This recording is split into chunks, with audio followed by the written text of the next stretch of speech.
ಬೆಂಗಳೂರಿನಲ್ಲಿ ಗೃಹ ಸಚಿವ ಜಿ. ಪರಮೇಶ್ವರ್ ದಲಿತ ಸಿಎಂ ಪರ ಸ್ವಾಮೀಜಿಗಳು ಸಂಘಟನೆಗಳು ಧ್ವನಿ ಎತ್ತುವ ವಿಚಾರ ಅದೆಲ್ಲ ಅವರ ಭಾವನೆ, ಅವರ ಅನಿಸಿಕೆ. ಅದು ತಪ್ಪು ಅಂತ ನಾನು ಹೇಗೆ ಹೇಳೋಕ್ಕಾಗುತ್ತೆ? ಅವರು ಅವರ ಅನಿಸಿಕೆಯನ್ನು ವ್ಯಕ್ತಪಡಿಸಿದ್ದಾರೆ. ದ್ವೇಷ ಭಾಷಣ ಮಸೂದೆಯನ್ನು ಬಿಜೆಪಿಯವರು ವಿರೋಧ ಮಾಡ್ತಿದ್ದಾರೆ.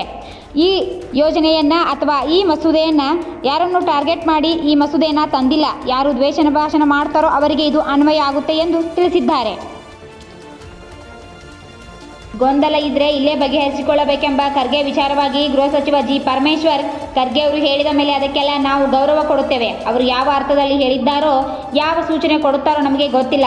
ಅವರು ಎಲ್ಲ ಗೊಂದಲಗಳನ್ನು ಬಗೆಹರಿಸಿಕೊಳ್ಬೇಕು ಅಂತ ಹೇಳಿದ್ದಾರೆ. ಹಾಗೆ ಹೇಳಿದ ಮೇಲೆ ನಾವೆಲ್ಲರೂ ಗೊಂದಲಗಳನ್ನು ಬಗೆಹರಿಸಿಕೊಳ್ಬೇಕು. ಖರ್ಗೆ ಅವರು ಹೇಳಿದ ರೀತಿಯಲ್ಲಿ ಎಲ್ಲವನ್ನ ಬಗೆಹರಿಸ್ತೇವೆ. ನನ್ನ ದೃಷ್ಟಿಯಲ್ಲಿ ಯಾವುದೇ ಗೊಂದಲಗಳು ಇಲ್ಲ, ಹಾಗೂ ಅದು ಇರಬಾರ್ದು ಕೂಡ ಎಂದು ಗೃಹ ಸಚಿವ ಪರಮೇಶ್ವರ್ ತಿಳಿಸಿದ್ದಾರೆ. ಗದಗ್ನಲ್ಲಿ ಬೆಳ್ಳಂಬೆಳಗ್ಗೆ ಭಾರೀ ಅಗ್ನಿ ಅವಘಡಕ್ಕೆ ಸುಟ್ಟು ಭಸ್ಮವಾದ ಗದಗ್ ನಗರದ ಶಾಂತಿ ಚಿತ್ರಮಂದಿರ.